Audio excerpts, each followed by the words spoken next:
Hey everyone. In this video we are going to take a look at how to download Brackets and install it either on your desktop or in your applications folder, and then just take a quick look around. So first thing, I'm going to brackets.io. Once here, just click the big blue button, download Brackets, and that will go into your downloads folder. I'm going to go ahead and take it out of my downloads folder just so you can see it. I'm going to show you first how you could run it just from the desktop. So a good thing about Brackets is it's free, it's open sourced, and also it can be run from the desktop, which means you don't have to have a password to install it. If you're on your own computer, doesn't matter, you have the passwords to install it on your computer. But let's say you're in a computer lab or on somebody else's computer, you can run it from the desktop and you then don't have to have any passwords. So that's also, there's no excuse not to have Brackets because you can have it absolutely on any computer that you're working on. All right, so I'm going to go ahead and double click this package, this DMG file. When that opens, you should see this little screen, and it's telling you what to do. So if you were going to install it on your computer, you would want to drag this Brackets icon into your applications folder. If you would rather run it from the desktop, you just take that icon and just drop it right on the desktop. It'll take a second, so don't try and open it quite yet. Once it's finished, you're ready to double click on it and open the application. I'm not going to do that just yet because if I did want to install this on my computer, I'd go ahead and open a Finder window. So I'm going to go up here to Finder and do File, New Finder Window. And I'm going to go ahead and open my applications folder. And I actually already have Brackets installed. You can see it right here. But if you didn't, that's when you could then grab the icon, drag, and drop it into that applications folder. I'm not going to do it, again, because I already have it in there. Either way, you're going to go ahead and open Brackets. You will see this window pop open. It's just letting you know you downloaded from the internet. Go ahead and hit open.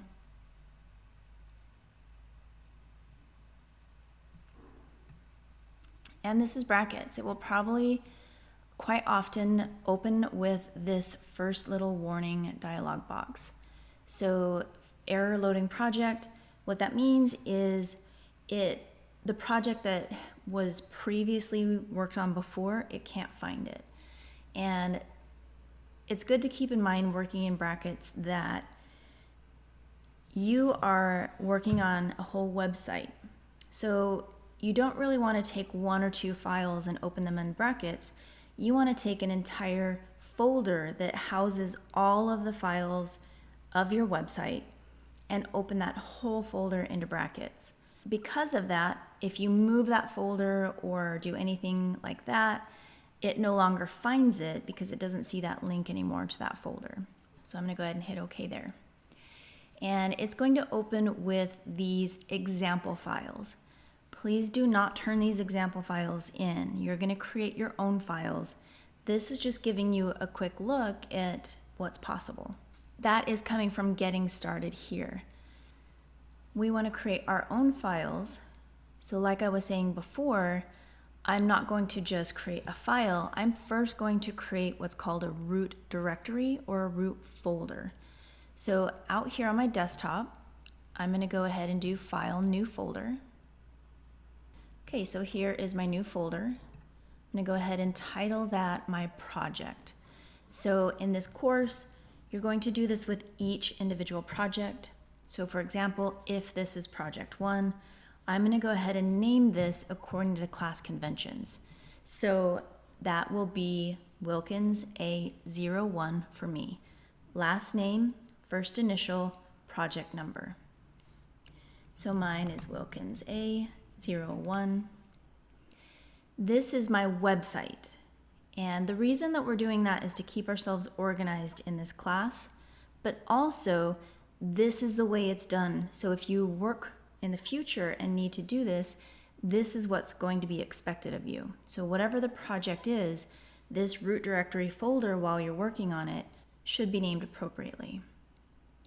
So inside that folder is now where I can create these files. So out here on the Finder, all I needed to do was create that folder, but now I want to open that folder in brackets. And each time I go back to work on this project, I'm not going to go and open the files inside the folder into brackets. I'm going to open the whole folder.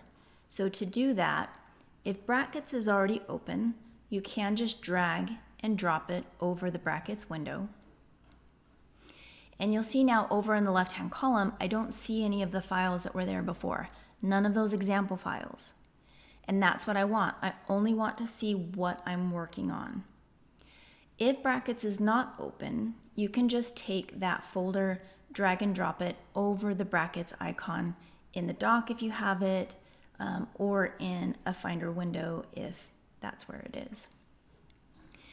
All right, now that we have that project folder, we can begin to create files inside that folder. So here, back over in brackets, I'm going to go up to File and choose New.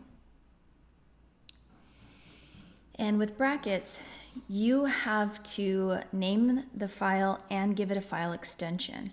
There are some other editing programs that will allow you to choose what type of file you want to create. With brackets though, it's going to create the type of file based on what you give it for its file extension. So right now, this file I created is not saved, it's not titled. We're gonna go ahead and do that before we begin. So now that I have this file, I see working files. Here's Untitled 1. And then I see my project folder down here. So notice it's not actually in that project folder yet. It will be once we save it. So I'm going to go up to File and choose Save. This first HTML document that we create, we're going to name it index.html, all lowercase, no spaces and nothing else. You're going to do this for every single website you create. The index.html is the home page. Every browser is going to access your files from a server, and it's going to look for this file named index.html. If it's named anything else, it can't find it, and it will bring back an error 404. So we have to make sure it's always named correctly. That's part of the reason I'm having you do it in this class, is so that it's habit by the time you need to use it in the future. So I don't want to see you call this very first one anything else other than index.html. So here we go, index.html. Again, all lowercase, don't add anything else. Don't do index main or index 2 or anything like that. Don't capitalize the I at the beginning. It won't be able to recognize it. Remember that the computer is looking for things exactly as it expects. If it's different in any way at all, the computer doesn't know what to do. So index.html, here it says where, and I see my project folder that I already created. If you hadn't created that yet, you would not see it. And this is kind of a bit of a reminder that you need to create a project folder. So if I had not done it previously, I could do that right now. I'll show you how, even though we already have ours created. So if I did need to create a folder, I would need to hit this little drop-down arrow. And on an Apple and in a lot of different programs, anytime you see an arrow, it means that something's hidden and you can reveal it, or if it's already revealed, that you could then hide it. So now that I've done that, down here in the bottom left corner, I have New Folder. So I do want to make sure before I hit New Folder that it's going to put that new folder where I want it. Here, for now, I'm just going to go ahead and choose the desktop, but you could choose a hard drive, you could choose a class folder, anything like that. So here, desktop, that's where I want to create it. Then I could hit New Folder. I would name it last name, first initial, project number. So for me, Wilkins A01, and I'm getting an error that the name's already taken. And that's because I already created it, so I'm not going to do it again now. But if I go ahead and change that to something else, then you would go ahead and hit create. I'm going to hit cancel, because I don't need to make it. So out here also, I'm gonna go ahead and hit cancel. And since I canceled out, I didn't actually save it. So I'm gonna go back in and save it in that project folder that I already had. So I could either go up to File, Save, or keyboard shortcut on a Mac is Command S. That opens the Save dialog box. Again, I'm gonna name it index.html, all lowercase. Make sure it's in my project folder here and hit Save. Now under Working Files, I see it titled index.html, and I also see it here under my project folder, index.html. So here that project folder is going to show you all the files that you have in that folder, but if you want to work on them, you would want to double click from that list if the file already exists. If it doesn't, then you would create it just the way that we did. So now that it's up here under Working Files, it's letting me know it's a file that I have currently that I can work on. And with our first project, we're only going to work with HTML. We'll learn CSS a little bit later where we'll need to create another file, but for now, that's all we need. And just to show you a couple of things, if you do anything to this file, I just typed in some random letters, then you should see a dot next to the file you're working on. And that is letting you know that you've made changes that have not been saved. So to save it, I would just go and do File, Save. If I have multiple files that I'm working on and multiple files need saved, I also have the option to save all. Or if I wanted to save it as something else, I could do Save As and title it something else. I'm going to go ahead and just hit Save, and you'll see that dot disappear. If you want to remove a file from the working files, you can hover over it and you'll see the X. So if I go ahead and click that X, I no longer have a file that I'm working on. I still see index.html listed under my folder, so if I do want to work on it, I just go to it, double click, and it's now back here under working files, and I'm working on that file again. I'm going to go ahead and delete all this gibberish, and I'm going to go ahead and use the keyboard shortcut, Command S, to save. All right, so that is how to download, install, and get started in Brackets. We'll learn more about Brackets in later lessons.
We'll learn more about Brackets in future lessons.